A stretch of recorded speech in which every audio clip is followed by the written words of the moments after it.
Hi everyone. In this video, our group, which includes Ankem, Tabish, and myself, Sabine, will be presenting the Wells Fargo fake accounts scandal.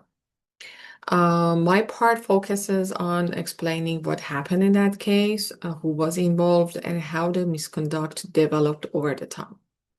Let's see what was the story. Wells Fargo is one of the biggest banks in the United States, and for many years, the company pushed a very aggressive sales strategy known as cross-selling.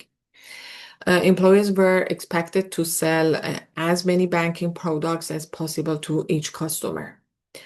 The company used the motto "Eight is great," meaning every customer should at least have eight Wells Fargo products. So these targets became extremely unrealistic, which created a high pressure environment.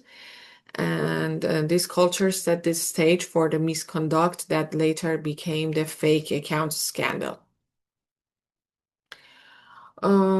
So between 2011 and 2016, the pressure to hit sales numbers led the employees to open millions of unauthorized accounts without customers knowing that.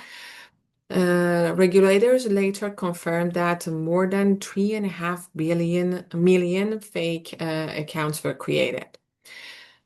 These included checking and saving accounts, credit cards, debit cards, and online banking enrollments.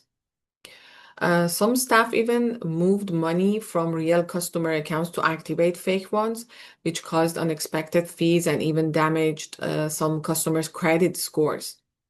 There are also cases where employees created fake emails, addresses, and PIN numbers just to meet a daily sales quotes. So, who was the main players of this scandal?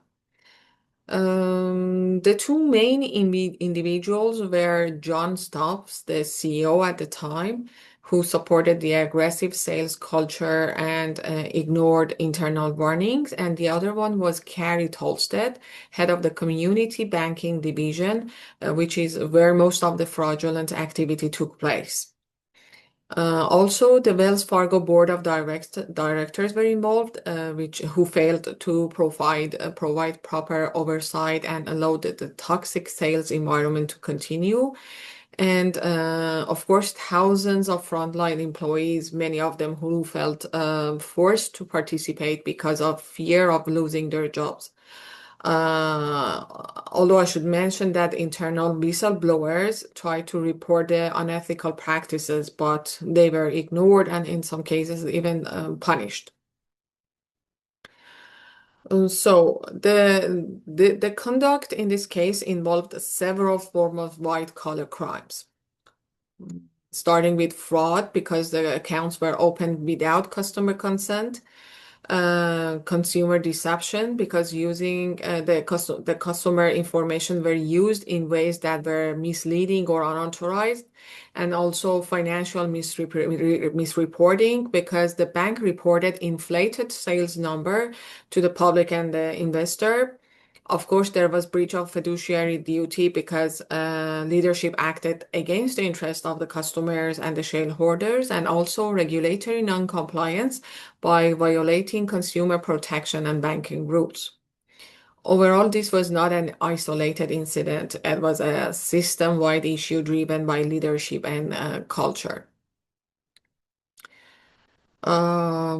This slide is a quick timeline of how everything unfolded. So from 2011 to 2015, fake accounts became widespread as the sales pressure grew stronger in a way that by the end of 2015, the Los Angeles City Attorney filed a lawsuit over unauthorized accounts. Later on in 2013, internal risk teams warned top executives about the unethical behavior, but these warnings were ignored or minimized. In 2016, the Los Angeles Times exposed the scandal publicly for the first time. Later that year, regulators fined Wells Fargo $185 million. Between 2017 and 2020, senior executives started resigning, including CEO John Stoff. The Federal Reserve also placed a strict asset cap on the bank, limiting its ability to grow. And in 2022, Wells Fargo faced a major $3.7 billion penalty for continued issues and failure to fix internal controls. This shows how the misconduct continued for years before it was finally addressed. So that concludes my section on what happened in the Wells Fargo fake accounts scandal. I will now pass it to Tabish, who will continue with the corporate governance failures that led to and worsened this case.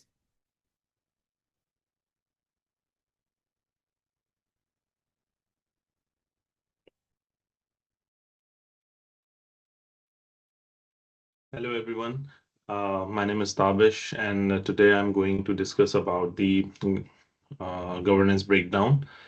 So I'll start with the governance breakdown of the Wells Fargo. This case is a clear and serious example of corporate governance failure.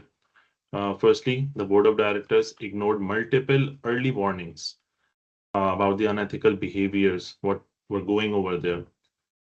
There were internal reports, whistleblowers, complaints, and even media stories suggesting something was wrong over there. Despite all these things, the board didn't take any action to make it correct. Uh, then executives also failed to supervise the culture inside the bank. They pushed extremely aggressive sales targets towards the employees, which were almost impossible to complete. Uh, they didn't ask if the goals were realistic or not. Also, the company's internal oversight systems were extremely weak. The compliance department, internal auditors, risk managers all had opportunities to raise the alarm, but they didn't.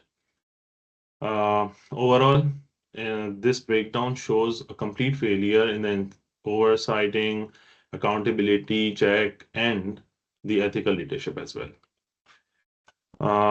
Secondly, the toxic culture.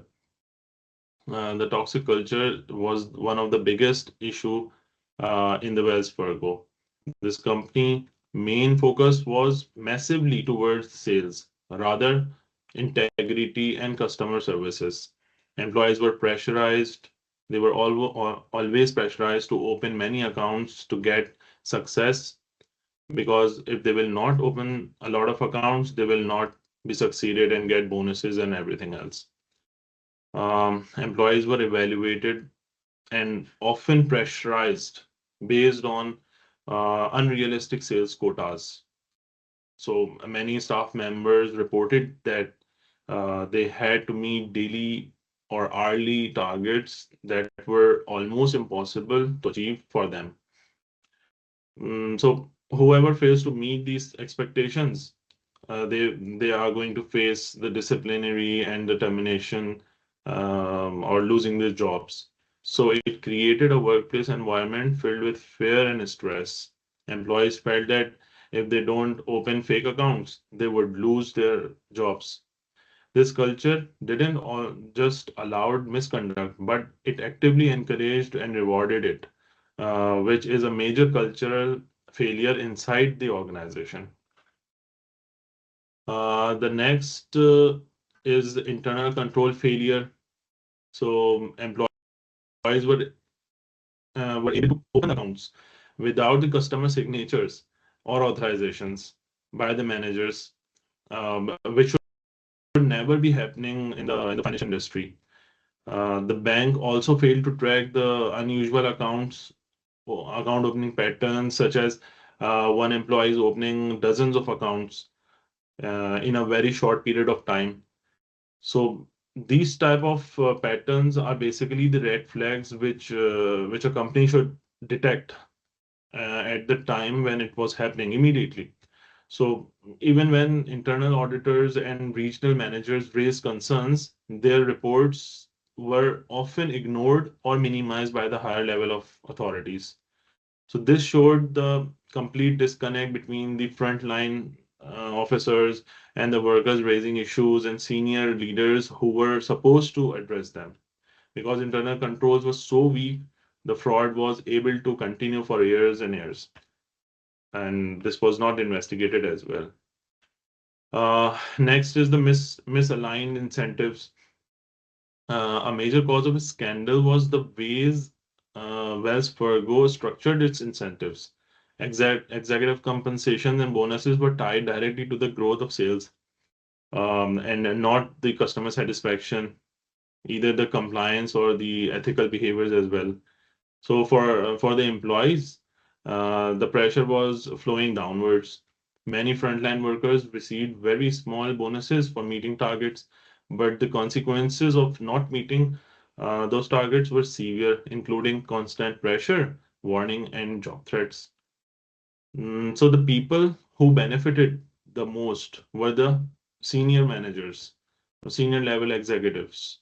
They got a lot of bonuses and promotions as well. So this type of misaligned incentive system was very unethical at that time. Then we will talk about the regulatory non-compliance. Um, Wells Fargo failed to comply with multiple legal and regulatory requirements. They violated customer protection laws as well. How? By opening the accounts, a lot of accounts which were without the consent of the authorized people. Then Wells Fargo also misled regulators by understanding the seriousness of the problem and failing to provide accurate information and documentation as well. This lack of transparency made it harder for regulators to detect the misconduct early. So, because the company failed to keep proper records and ignored compliance procedures, the fraud continued for years without detection. Overall, this was not just a governance problem, it was a widespread regulatory failure that showed deep issues within the bank's leadership and oversight. So, that is from my side. Now, Nikim will continue the presentation. Thank you very much for your time.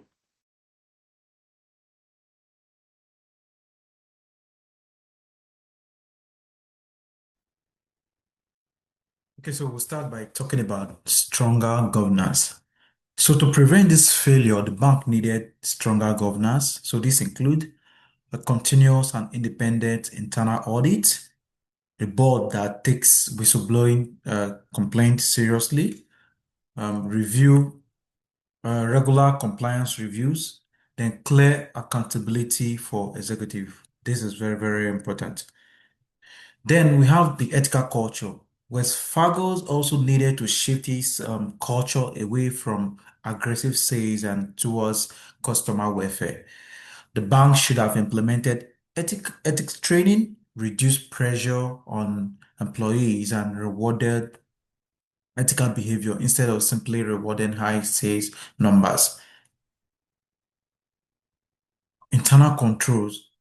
I believe that there are things that they should have done on internal control, like better control that could have stopped the fraud early. For example, requiring digital customer authorization for every new account, automated fraud alert for unusual activities, regular audit for employee sales activities. So these measures would have made it much harder for fake accounts to be created. Then let's talk about external oversight. And finally, stronger external oversight could have helped. Regulators should monitor incentive structures closely and require banks to report their sales practice openly. Independent consultant could also evaluate corporate culture and risk. So this could also help. So let's talk about the conclusion. So in conclusion, the West Fargo scandal shows how corporate culture, weak governance, and poor oversight can lead to major white-collar crimes. It highlights the importance of ethics leadership, strong internal controls, and a governance structure that prioritizes integrity over profit. Thank you, and this is it for Group 4. Thank you.